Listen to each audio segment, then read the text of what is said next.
we have before us the opportunity to forge for ourselves and for future generations a new world order.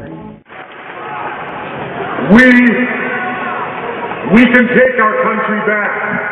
It can be done. But it's not going to happen with talk. It's going to happen with action. Well, ladies and gentlemen, I got news for you. When our forefathers wrote the Constitution with the right to bear arms, it was not about hunting and fishing,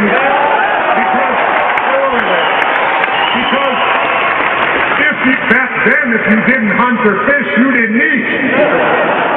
The Second Amendment, the right to bear arms, is there so that we, the public, if our government gets out of control, we have the ability